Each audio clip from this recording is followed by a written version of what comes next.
이 시간은 시편 73편 28편 8절 말씀을 통해서 주님을 가까이 함이 내게 복이라 라는 제목으로 하나님의 말씀을 함께 살펴보도록 하겠습니다. 어제 신문을 보니 톱 기사가 아프리카 수단에서 우리 교민을 탈출시키기 위해서 수송기를 긴급으로 보냈다는 내용입니다. 러시아 우크라이나 전쟁은 벌써 1년이 훌쩍 넘어버렸습니다. 양국 모두 이제 전쟁터로 보낼 젊은이들이 없어서 고민하고 있다는 내용이 신문 지면에 종종 올라옵니다.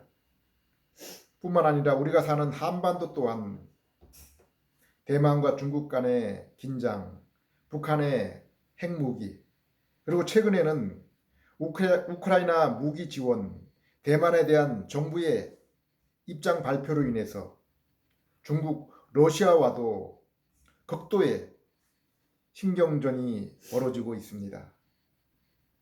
또한 우리나라 국내적으로는 어떻습니까? 하루가 멀다고 벌어지는 광화문 용산의 정치 시위의 모습을 우리는 보고 있습니다. 눈을 들어서 우리의 안과 밖의 나라들과 사회를 살펴보면은 세상의 나라들과 사람들이 속한 그 사회 가운데 안전하고 평화스러운 곳이 어디인가 찾아보지만은 그리 눈에 띄는 것이 없어 보입니다. 예수님 마태복음 11장 28절에서 인생에 대해서 수고하고 무거운 짐을 진 자들이라고 표현했습니다. 마태복음 9장 36절에서는 군중들을 보시고 불쌍히 여기셨다고 했는데 이는 그들이 목자 없는 양같이 고생하며 기진함이라고 했습니다. 주변의 사람들을 보면은 모든 것이 술술 잘 풀리는 것처럼 보이는 그런 사람들이 있습니다. 좋은 집에 살고 운동과 여행을 즐기고 또한 건강과 물질적으로도 노후 대책이 다 준비된 것처럼 보입니다. 그런데 성경에 나오는 성도들의 모습은 어떻습니까? 성도 아삽의 고백입니다. 시편 73편 14절 나는 종일 재난을 당하며 아침마다 징벌을 받았도다. 여기 아삽이 일상생활 속에서 고통스러워했던 것은 두 가지 그 원인 때문으로 보여집니다. 하나는 세상으로부터 당하는 재난입니다. 그리고 그러한 고난이 오는 것은 아삽의 삶의 그 모습, 삶의 자세로 인함임을 알 수 있습니다. 13절 내가 내 마음을 깨끗하게 하며 내 손을 씻어 무죄하다 한 것이 실로 헛되도다. 아삽은 이 세상을 살아가면서 사람들 앞에 정결하고 깨끗한 삶을 살고자 힘썼습니다. 마태복음 7장의 말씀처럼 많은 사람들이 가는 넓은 문, 크고 평탄한 길이 아니라 좁은 문, 협착하고 울퉁불퉁한 길, 그래서 많은 사람들이 가지 않는 그 길을 가기 때문에 아삽뿐 아니라 이 땅의 모든 성도들이 세상으로부터 이러한 미움과 재난을 당합니다. 뿐만 아니라 아삽과 성도는 아침마다 하나님으로부터 이러한 징벌 또한 받는다고 했습니다. 성도의 삶은 아침마다 주님의 말씀을 통해서 주님 앞에 설 때, 우리 주님을 대면할 때, 그리고 하루의 일상 속에서도 우리는 세상 사람들에게 보이는 그 행동에서뿐 아니라 우리의 마음의 동기와 생각을 보시는 하나님으로부터 우리 심령이 징계를 받으며 그리하여 날마다 회개의 애통의 삶을 살아가지 않을 수가 없습니다. 이처럼 사람들의 눈에는 악인들은, 불신자들은 항상 편안하고 재물은 더욱 불어나는데 이 세상에서 깨끗하게 살며 하나님 앞에 무죄하며 경건한 삶을 살고자 하는 성도의 하루는 하루 종일 재난과 또 아침마다 하나님으로부터 징벌을 받는 그러한 삶을 살아간다고 했습니다. 로마서 8장 36절에 바울 또한 이렇게 고백합니다. 우리가 종일 주를 위하여 죽임을 당하게 되며 도살당할 양같이 여김을 받았나이다 함과 같으니라. 뿐만 아니라 바울은 빌립보서 1장 29절에서 너희도 나와 같이 이러한 고난을 받으라고 했습니다. 디모데후 3장 12절에서는 무릇 그리스도 예수 안에서 경건하게 살고자 하는 자는 다 박해를 받으리라 라고 말씀하고 있습니다. 마태복음 5장의 팔복을 보면은 그리스도인들이 예수님으로 인해서 얻게 되는 성품이 나옵니다. 곧 긍휼, 심령의 청결, 그리고 화평의 마음입니다. 그런데 이러한 마음의 성품을 가진 자들이 조직 안에서 생활을 하며 또 직장에서 동료들과 함께 일을 할 때 어떠한 일들이 벌어지게 됩니까? 물론 우리의 사랑과 깨끗한 삶이 세상 사람들에게 도전을 주고 선한 영향력을 주어서 하나님이 찾으시는 날 그들에게 성도의 삶으로 인해서 회개와 믿음을 줄 수 있지만은 우리는 그 대상이 누구인지 그때가 언제인지 알 수 없습니다. 성경을 보면 사람의 죄성은 결코 복음을 통해서 성령님께서 간섭하지 않으면은 변할 수가 없다고 했습니다. 또한 세상에서 이러한 변화는 예수님이 넓은 문, 좁은 문으로 말씀하신 것처럼 이 땅에서 복음에 동참하는 자들은 결코 많은 사람들이 아니라 소수인 것을 말씀해 주고 있습니다. 그러므로 성도는 불의에 타협하지 못하고 긍휼과 화평의 마음으로 살아가면서 그들 가운데서 불이익과 손해를 겪으며 살 수밖에 없는 것입니다. 요한일서 1장 3절 4절을 보면은 인생에 있어서 기쁨을 가져오는 것이 무엇임을 우리에게 보여주고 있습니다. 인생에 있어서 실제적인 참된 기쁨은 바로 인격의 교제를 통해서 찾아옴을 우리는 이러한 성경의 진리의 말씀뿐 아니라 우리 삶에 우리가 직접적인 경험을 통해서도 분명히 알 수 있습니다.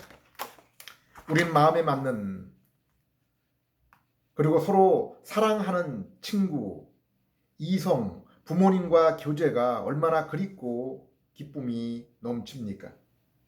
그래서 사람들은 명절이면은 고향을 찾아 나서는 것입니다. 그곳에는 사랑하는 그리운 부모, 형제, 어릴 적 친구들이 있기 때문입니다. 그러나 우리는 마음에 맞지 않고 사랑하는 사이가 아니라 서로 원수지간에는 아무리 좋은 호텔에서 진수성찬을 가질지라도 결코 기쁨을 얻을 수 없습니다. 그런데 요한일서 본문을 보면은 인생에 있어서 진실한 교제, 참된 사귐은 마음에 맞는 사람과의 교제를 뛰어넘는 어떤 것이 있어야 함을 우리에게 보여주고 있습니다. 그것은 바로 하나님과의 만남입니다. 이 땅에서 인간적인 만남의 최고봉은 삼국지의 유비, 관우, 장비의 그 의형제의 만남도 아니요 로미오와 줄리엣의 애틋한 그러한 이성적인 만남도 아닙니다. 바로 성도 간에 이루어지는 만남입니다. 그래서 다윗은 시편 10장 3절에 이렇게 고백했습니다. 땅에 있는 성도들은 존귀한 자들이니 나의 모든 즐거움이 그들에게 있도다. 그렇다면 이 땅에 성도들의 사귐이 왜 이렇게 존귀하며 서로에게 커다란 즐거움을 가져다 줍니까? 요한일서 5장 1절을 보면은 그들은 모두 하나님으로부터 났기 때문이라고 했습니다. 우리는 미우나 고우나 육신의 피부치 형제는 사랑하고 살아갑니다. 한 부모에게서 나왔기 때문입니다. 그러나 이처럼 육신의 형제라도 마음이 하나 되고 같을 수는 없습니다. 그리고 마음이 이처럼 진실로 하나 되고 맞지 않으면은 아무리 같은 부모에게서 나오고 같은 환경에서 자랐을지라도 마음에 참된 즐거움을 주는 진실한 사귐을 나눌 수는 없는 것입니다. 그러나 성도의 관계는 어떻습니까? 성도는 하나님의 백성이요 자녀요 그리스도 안에서 한 몸입니다. 이 땅에서뿐 아니라 영원히 함께 동거하고 함께 예배하는 자들입니다. 그리고 무엇보다 성도는 마음이 서로 하나입니다. 곧 성령님을 통한 중생으로 같은 뜻, 같은 마음, 곧 그리스도의 마음과 인격을 지닌 자들입니다. 그러나 이 땅의 성도는 비록 다윗의 고백처럼 이 땅에서의 사귐 중에 가장 귀한 사귐이요 그러므로 인해서 사람 중에 얻을 수 있는 가장 커다란 즐거움이 되고 있지만은 그러나 그것이 완전하고 충만한 정도까지는 아닙니다. 성도의 마음과 인격이 아직까지 그리스도와 같은 온전한 상태에 이른 것이 아니기 때문입니다. 에베소 4장 16절을 보면은 우리의 몸이 머리로부터 각 혈관과 마디를 통해서 힘을 공급받는 것처럼 교회는 그리고 성도는 머리 대신 그리스도를 통해서 이러한 공급을 얻고 자라나게 된다고 했습니다. 이처럼 성도와의 교제, 교회의 참된 섬김과 사랑은 그 원천이 그리스도를 통해서 우리 하나님으로부터 나는 것이기 때문입니다. 예수님은 너희가 천하를 얻고도 너희의 목숨을 잃으면 무슨 소용이 있느냐고 했습니다.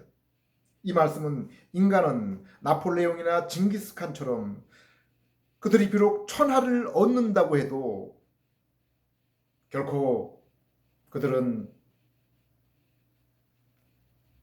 만족할 수 없다라는 의미로 이해할 수 있습니다. 왜냐하면 인간은 하나님의 형상을 지녔기 때문입니다. 하나님이 누구십니까? 성경에 나타난 하나님은 천지를 창조하시고 지금도 주관하시고 장차 심판하실 분이십니다. 인간이 아무리 우수하고 능력이 있다고 해도 그래서 AI와 로봇을 만든다고 해도 저기 살아있는 들풀이나 하늘을 자율적으로 나르는 조그마한 나비 하나도 만들 수 없습니다.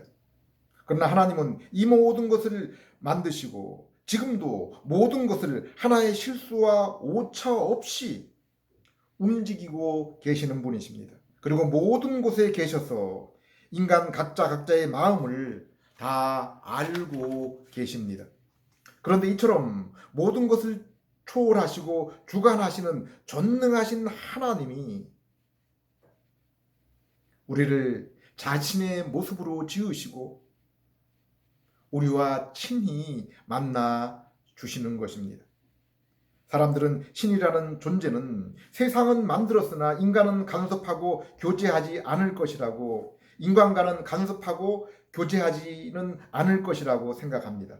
또는 이와 반대로 인간을 포함한 만물이 만물에게 신적인 요소가 있어서 만물의 신성이 깃들어 있고 우리와 함께 한다고. 그러나 대신에 초월적인 존재는 인정하지 않고 있습니다. 그러나 성경은 하나님은 천지 만물을 창조하고 주관하시는 초월적인 하나님이실 뿐 아니라 또한 인격적으로도 우리와 만나주시는 임마누엘의 하나님이라고 말씀하고 계십니다.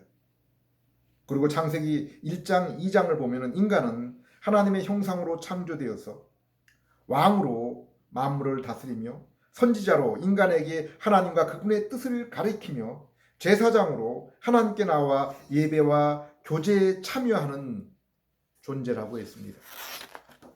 그러므로 성경은 인간의 존재 목적은 하나님을 위한 영광, 곧 우리의 인격과 삶의 모습을 통해서 하나님을 올바로 나타내는 것에 있습니다.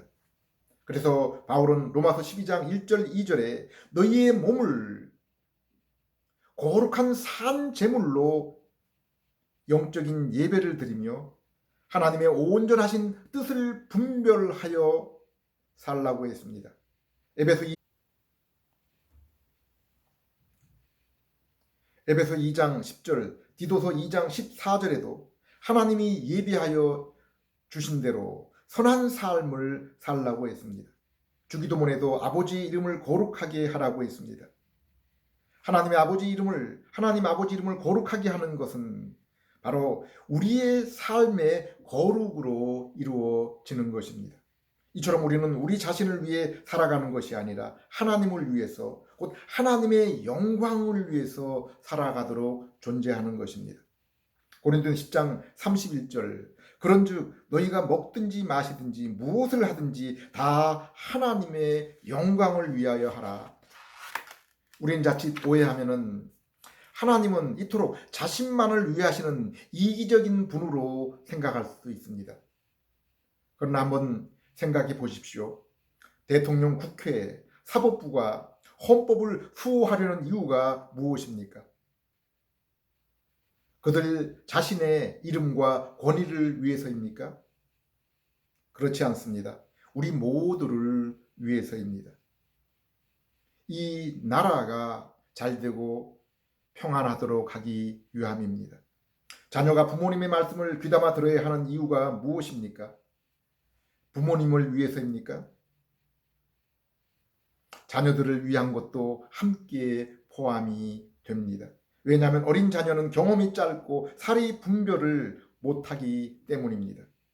신명기 10장 13절에서 모세는 하나님이 너희에게 명령과 규례를 지키게 하는 것은 다름 아니라 바로 너희의 행복을 위해서라고 했습니다.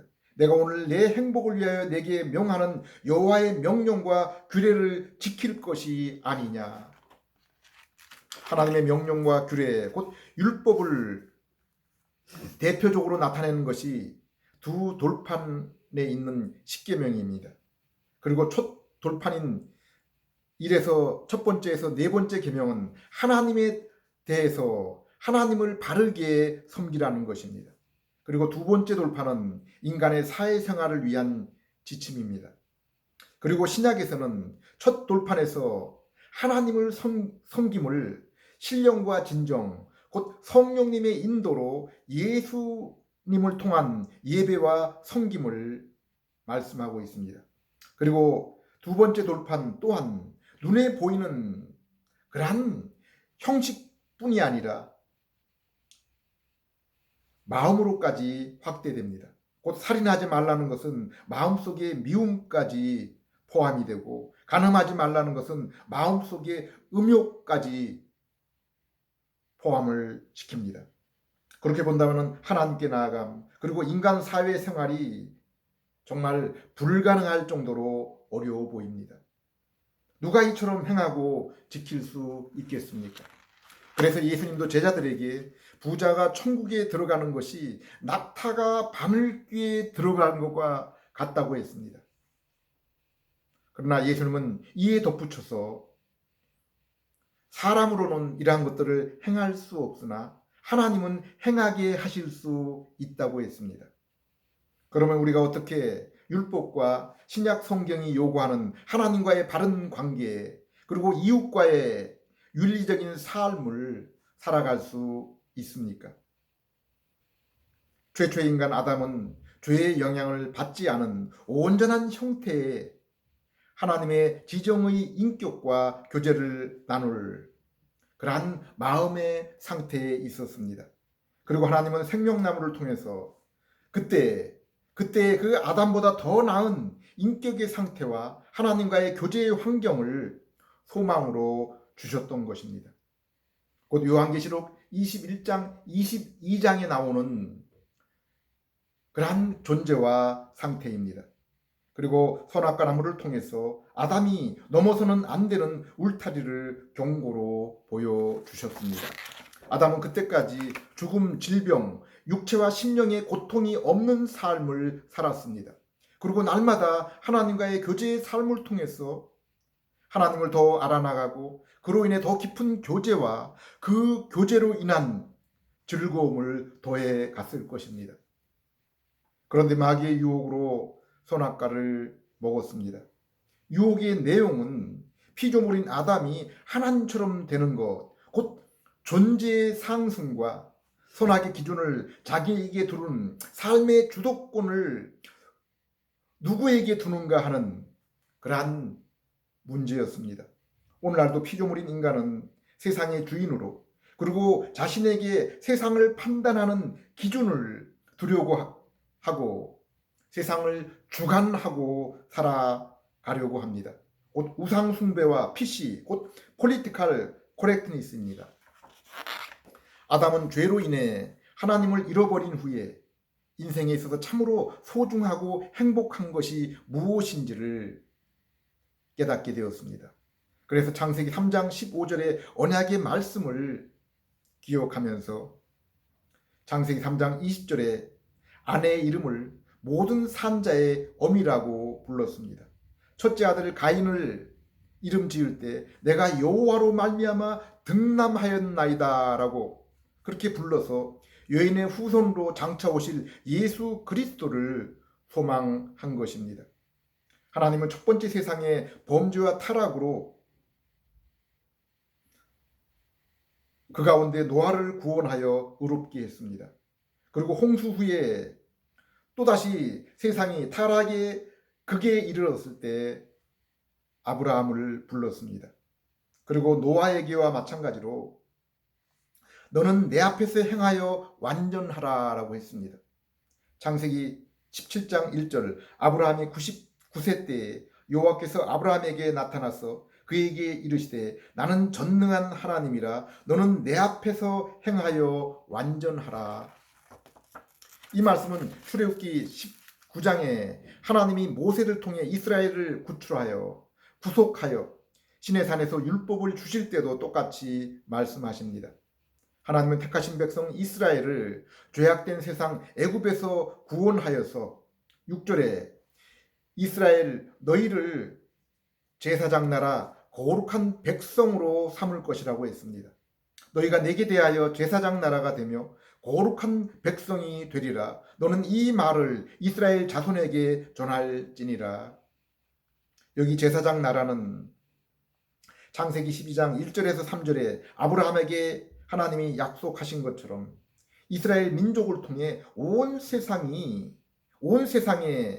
자기 백성을 구원하시려는 것입니다.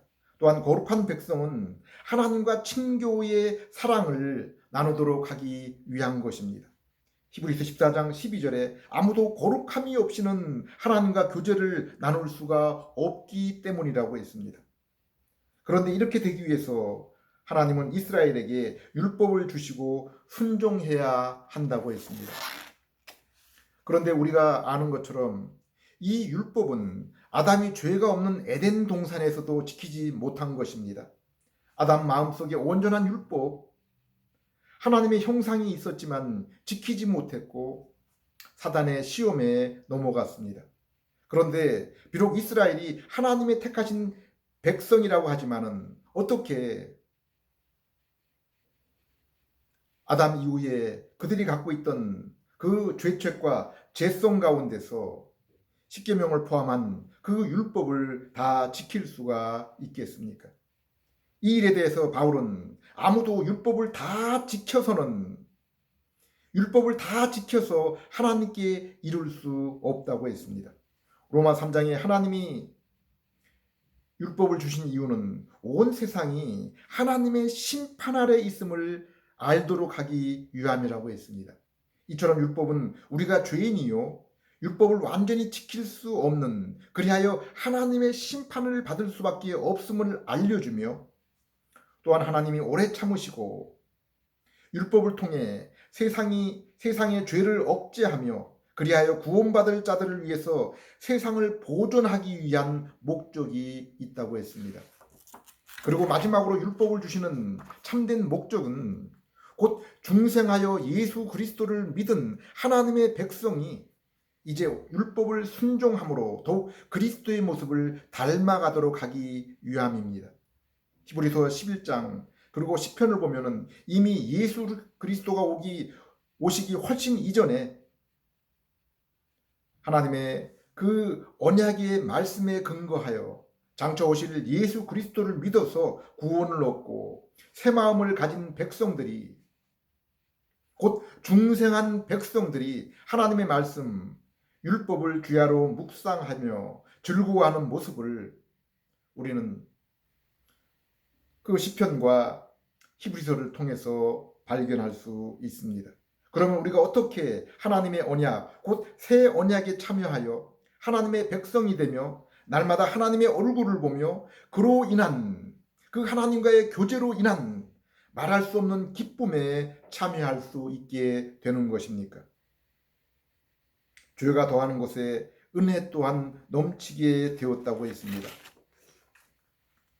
아담의 불순종과 범죄로 모든 인생이 하나님을 잃어버리고 그로 인해 죄의 책임과 부패한 마음을 갖게 되었는데, 하나님의 아들 육신으로 오신 하나님이 그 언약이 가르치고 그것을 완성하신 예수 그리스도의 십자가의 죽으심과 율법의 순종으로 우리가 죄의 용서와 의로움을 얻게 되고 양자되고 성령님의 내주와 새 마음을 얻게 된 것입니다.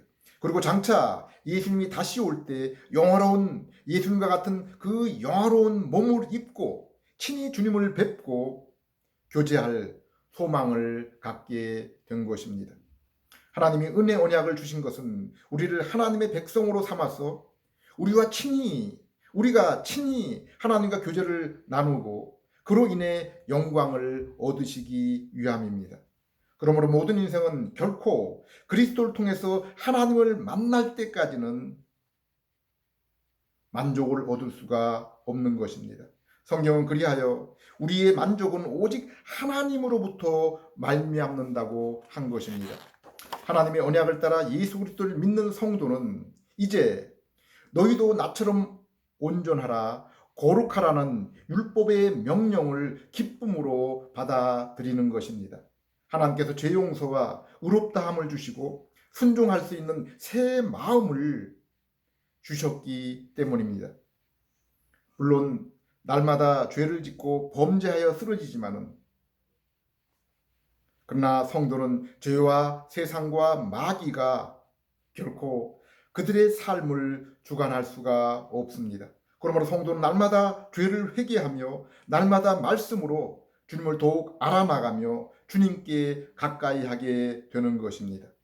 시편 73편의 아삽 성도는 세상 사람들은 항상 편안하고 그 재물은 불어만 가고 모든 일이 순조롭게 풀리는 것처럼 보이는데, 거기에 비해서 성도인 자신은 날마다 마음을 깨끗이 하며 죄가 있을 때마다 하나님 앞에 회개하며 날마다 하나님께 더 가까이 나아가려고 했지만은 종일토록 재난을 당하며 하나님 앞에서도 징계를 받는다라고 탄식하고 있습니다. 이처럼 성도 아삽은 세상 사람의 형통과 자신의 비참한 삶을 비교해 보면서 그것이 자신의 마음에 심한 고통이 되었지만은 17절에 하나님의 성소에 들어가게 될 때 그 모든 이치를 깨닫게 되었다고 했습니다. 요한계시록 11장에도 증인이 성전을 측량하는 모습이 나옵니다. 성전과 제단은 경배한 자들을 위해서, 성도를 위해서, 이 땅의 성도를 위해서 예비하되 성전 마당은 이방인들이 42달 동안 짓밟도록 놔두라고 했습니다. 이 구절을 그레고리 빌 목사님은 이 땅에서의 성도의 모습으로 설명하고 있습니다. 이 땅의 성도들이 영적으로는 세상을 이기고 하나님과의 교통으로 심령의 참된 안식을 누리지만은 육체적으로는 세상에 보이는 그 삶으로는 고난을 당하는 모습으로 주석하고 있습니다. 여기 42달 3년 6개월은 예수님의 그 초림 이후에 이 땅에 그 사도들을 통한 생긴 그 교회가 교회 예수님의 재림 때까지의 그 기간, 그리고 개인으로는 육신의 인생 전체를 의미한다고 했습니다. 바울은 고린도후서 1장에서 자신이 예수님을 위해서, 복음을 위해서 아시아에서 당한 환난은 마치 죽음에 지나는 것 같은 고통이라고 했습니다. 그러나 그럼에도 불구하고 하나님이 주시는 그 위로로 말미암아 그 환난과 고통보다 더 큰 은혜로 말미암아 넉넉하게 감당하게 되었다고 했습니다. 로마서 8장 36절 37절에도 바울은 우리가 종일 주를 위하여 죽임을 당하게 되며 도살당할 양처럼 여김을 받았으나 그러나 이 모든 일에 우리를 사랑하시는 이로 말미암아 우리가 넉넉히 이기노라라고 찬양하고 있습니다. 요한계시록 12장 11절에도 또 우리 형제들이 어린 양의 피와 자기들이 증언하는 말씀으로 그를 곧 세상과 악한 마귀를 이기었으니 그들은 죽기까지 자기들의 생명을 아끼지 아니하였다고 했습니다.